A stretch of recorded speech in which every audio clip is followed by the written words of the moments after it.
नमस्कार विद्यार्थी मित्रांनो, MPSC मध्ये तुमचं सर्वांचं हार्दिक स्वागत आहे. मित्रांनो बघा, जलयुक्त शिवार योजना सध्या खूप न्यूजमध्ये किंवा चर्चेत आहे. का न्यूजमध्ये आपण व्हिडिओमध्ये पाहणार आहे. त्याचबरोबर जलयुक्त शिवार योजना म्हणजे काय, त्याचे फायदे तोटे किंवा याच्यावर जे रिपोर्ट आले ते रिपोर्टसुद्धा आपण व्हिडिओमध्ये पाहणार आहे. सुरुवातीला बघा आर्टिकल पाहू.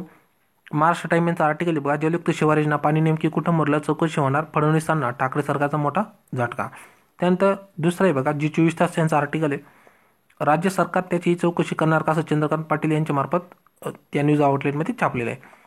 ओके, सुरुवातीला आपण माहिती पाहू की जलयुक्त शिवार योजना म्हणजे काय. तर जलयुक्त शिवार योजना ही तुम्हाला माहिती 2014 साली ज्यावेळी BJP गव्हर्नमेंट आलं बघा महाराष्ट्र सरकारच्या याच्यामध्ये, त्यापूर्वी बघा त्यांचं असं म्हणणं होतं की महाराष्ट्रामध्ये मोठ्या प्रमाणात दुष्काळ असायचा, तर आम्ही त्या दुष्काळ कमी करण्याच्या दृष्टीने ही योजना राबवली होती. ही योजना कधी राबवली, मग डिसेंबर 2014 ही योजना राबवली. त्याचा उद्देश सुरुवातीला बघा 2014-15 ठरवलं होतं की 2 मीटरपेक्षा जास्त गट झालेल्या ठिकाणी म्हणजे पाण्याची गट झाली आहे बघा भूजल पातळीमध्ये 188 तालुक्यात 2234 गावं सुरुवातीला राबवली. त्यानंतर त्यामध्ये 22 जिल्ह्यातील 19,059 गावामध्ये हे अभियान पुन्हा एकदा प्राधान्याने राबवलं गेलं. आता हे अभियान राबवण्यासाठी बघा एक समिती स्थापन केली. एक विभागीय स्तरावर म्हणजे विभागीय आयुक्त असायचे, त्यांच्या स्तरावर ती समिती स्थापन केली. त्यांच्या अंडर जिल्हा अधिकाऱ्यांची अध्यक्षतेखाली जिल्हा स्तरावर जिल्हास्तरीय समिती, त्याचे प्रमुख होते जिल्हाधिकारी.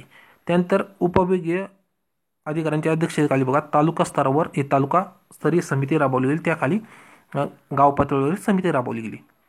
ओके, सुरुवातीला आपण बघा जे जलयुक्त शिवार योजना राबवली गेली त्याचे प्रमुख उद्देश होते आपण संपूर्ण पाहू. सुरुवातीला बघा पावसाचे पाणी गावाच्या शिवारातच अडवणे हे पहिलं होतं. त्यानंतर दुसरं बघा भूगर्भातील पाणी पातळीत वाढ करणे. तिसरं बघा भूजल अधिनियमाची अंमलबजावणी. चौथं बघा पाण्याच्या ताळेबंदाबाबत आणि कार्यक्षम वापराबाबत प्रभावी जनजागृती आणि वृक्ष लागवड करणे.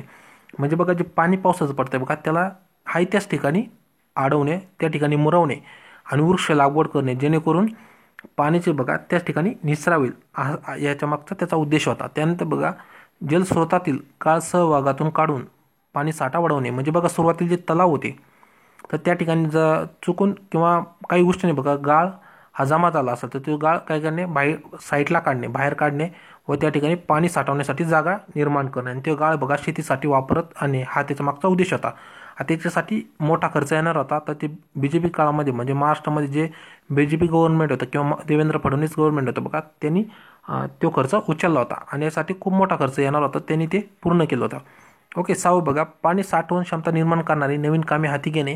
7वं बघा अस्तित्वात असलेले व निकमी झालेले बंधारे, गाव तलाव, पाझर तलाव, सिमेंट बंधारे आदी जलस्रोताची साठवण क्षमता वाढवणे. म्हणजे बघा त्यासाठी काय करणे, बंधारे बांधणे, गाव तलाव बांधणे, पाझर तलाव बांधणे किंवा सिमेंट बंधारे बांधणे बघा किंवा त्याची दुरुस्ती करणे.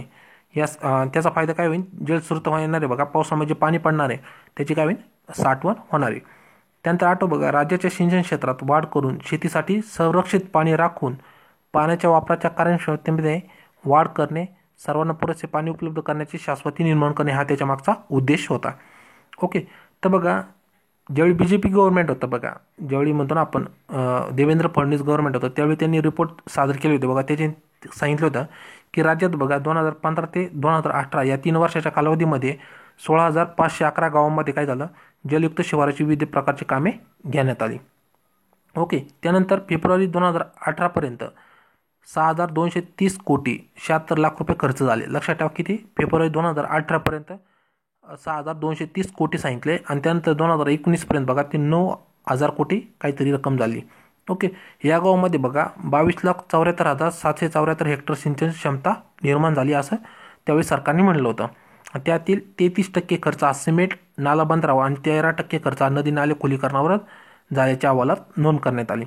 आता जलयुक्त शिवार ही लोकचळवळ बनल्यामुळे या योजनेत लोकांनी तब्बल 583 कोटी 78 लाख रुपयाचा सहभाग नोंदवला. त्याच्यामध्ये आमिर खान यांचं एक तुम्हाला माहिती. ओके, त्यांनी सुद्धा हा सहभाग नोंदवला होता, ज्यातून 16.82 लाख TMC पाणी उपलब्ध झाल्याची नोंद पाहायला भेटते. ओके, आता ज्यावेळी BJP गव्हर्नमेंट गेलं बघा 2019 नंतर किंवा 2019मध्ये त्यांनी एक रिपोर्ट सादर केला होता बघा. मुख्यमंत्री महत्त्वाकांक्षी जलयुक्त शिवार योजनेतील कामे पूर्णतः वैज्ञानिक असल्याचा निर्वाळा देणारा अहवाल या योजनेतील मूल्यांकन करण्यात नेमलेली एक समिती होती बघा, जॉनी जोसेफ समिती म्हणलं जातं. आणि ही समिती होती, पण ॲक्च्युली जे काम पाहिलं होतं ते कोणी पाहिलं होतं, सिताऱ्यांनी. सितारा म्हणजे म्हणजे कॅटचा C आणि तारा TARA, तर centre for technology alternative for rural area या नामांकित संस्थेने काय केलं होतं, याचं काम पाहिलं होतं, त्यावेळी पाहिलं होतं. ओके. आणि ते जॉनी जोसेफ समितीने काय केलं होतं, अहवाल सादर केला होता. पण काय झालं, जे काम अहवाल सादर केला किंवा जे कामं होते बघा, याच्यावर बऱ्याच जणांनी आक्षेप घेतला. त्यापैकी बघा प्राध्यापक जे सामाजिक कार्यकर्ते होते बघा, प्राध्यापक HM देसरडा त्यांच्या मार्फत एक केलं गेलं. दुसरं म्हणजे द युनिक फाउंडेशन यांनी ग्राउंड लेवलला जाऊन काम पाहिलं, तर त्यानं त्याच्यासमोर भ्रष्टाचार आणि ते कामे निकृष्ट दर्जाचे आढळलं. ओके. हे लक्षात ठेवा, द युनिक फाउंडेशन एक आणि एक दुसरं बघा सामाजिक कार्यकर्ते प्राध्यापक HM देसरडा यांच्या मार्फत काय झाले, याची दखल मुंबई उच्च न्यायालयात दाखल करण्यात किंवा याच्यामध्ये जे कामं झाली ती अवैधानिक होती आणि मोठा खर्च याच्यामध्ये झाला होता आणि याच्यामध्ये भ्रष्टाचार झाला असं म्हणणं होतं. ओके. आणि जी समिती नेमली होती बघा मुख्यमंत्र्यांनी यांचं काम पाहण्यासाठी, कोणती होते, जॉनी जोसेफ समिती. हे BJP गव्हर्नमेंटमध्येच होतं आणि तारा यांच्या मार्फत तिचं काय केलं होतं, मूल्यमापन केलं होतं. एवढं लक्षात ठेवा. ओके. त्यानंतर काय झालं बघा, ज्यावेळी BJP गव्हर्नमेंट गेलं बघा आणि जे एवढा खर्च आला होता 9,000 कोटी, 9,634 रुपये कोटी खर्च आला होता. तर बघा जे कॅग आहे बघा, तुम्हाला माहिती कॅगचं काय काम असतं, ते जे कामं होतं बघा, जेवढा खर्च येतो त्याचे चेक करणं हे त्यांचं काम असतं. त्यांनी बघा आता डिटेलमध्ये वाचू आपण, माजी मुख्यमंत्री देवेंद्र फडणवीस यांची महत्त्वाकांक्षी जलयुक्त शिवार योजना अपयशी ठरल्याचा ठपका कॅगकडून ठेवण्यात आला आहे. नंतर जलयुक्त शिवार अभियानामुळे राज्यातील गाव दुष्काळमुक्त करण्याचे उद्दिष्ट हे सफल झाल्याचा ठपका कॅगने ठेवला आहे. या योजनेत जवळजवळ 9,634 कोटी रुपये खर्च करूनही पाण्याची गरज भागवता आणि भूजल पातळी वाढवण्यात अपयश आल्याने कॅगचं म्हणणं आहे. कॅगच्या अहवालात तयारशी निवडण्याचे असल्याने फडणवीसांसाठी हा मोठा धक्का मानला जातो. ओके. त्यानंतर बघा जलयुक्त शिवार ही योजना असफल ठरली आहे असा ठपका कॅगच्या अहवालात ठेवण्यात आला आहे. या योजनेत 9,634 कोटी रुपये खर्च आला असं त्यांचं म्हणणं आहे.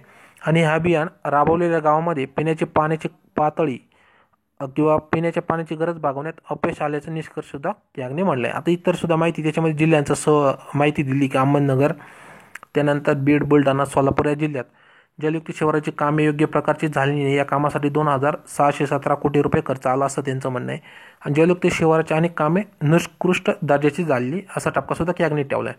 आता सुरुवात इकडे आपण बघा, जे 2 आर्टिकल आले बघा, जे बघा एक म्हणजे बघा जे ठाकरे सरकार आहे नुकतं चाललं बघा, आपण महाविकास आघाडी सरकार म्हणतो बघा, यांनी काय केलं, जे काही ॲक्च्युअल रिपोर्ट आलं बघा, ही याची चौकशी होणार. म्हणजे जी योजना राबवली होती जलयुक्त शिवार योजना, त्याची डिटेलमध्ये चौकशी होणार. कोणत्या ठिकाणी भ्रष्टाचार झाला बघा हे उघडीस करणार असं त्यांचं म्हणणं आहे. त्यानंतर बघा आता एक न्यूज आली, SIT मार्फत सुद्धा चौकशी होणार अशी माहिती सुद्धा आपल्याला बऱ्याच न्यूज आउटलेटमध्ये पाहायला भेटते. तर तुम्हाला कळलं असेल की ही न्यूजमध्ये काय आहे, ती जलयुक्त शिवार योजना आहे बघा, याच्यामध्ये मोठ्या प्रमाणावर भ्रष्टाचार झाला. जे 9,000 कोटी रुपये खर्च केले बघा 2019 पर्यंत. ओके. ते प्रॉपर पोचले नाही किंवा जे ग्राउंड लेवलला कामं होणार होते बघा, ते कामंसुद्धा प्रॉपर झाले नाही. कारण त्याच्यामध्ये कामं कोणकोणती होणार ते नाले बांधारे किंवा जे आपण म्हणतो ना CCTV किंवा जे काम आहे बघा शेतीच्या साईडने किंवा तळे वगैरे त्याची साफसफाई करणे, गाळ उपसणे, ते कामं झाली पण ती निकृष्ट दर्जाची झाली. म्हणजे जेवढा खर्च होणार तेवढे ती कामं झाली नाही असं कॅगचं म्हणणं आहे. आणि त्याच्यावर आक्षेपसुद्धा बरेच सामाजिक कार्यकर्त्यांनी द युनिक फाउंडेशनने सुद्धा घेतलं आहे बघा. त्याच्यामुळे ही योजना करंटमध्ये आहे. ओके. तुम्हाला समजली असेल ही योजना का करंटमध्ये आहे. मित्रांनो तुम्हाला आजचा व्हिडिओ कसा वाटला कमेंट करून सांगा. जर व्हिडिओ आवडला व्हिडिओ लाईक करा, चॅनल सबस्क्राईब करा. ओके. भेटून व्हिडिओमध्ये, तोपर्यंत सर्वांना जय हिंद.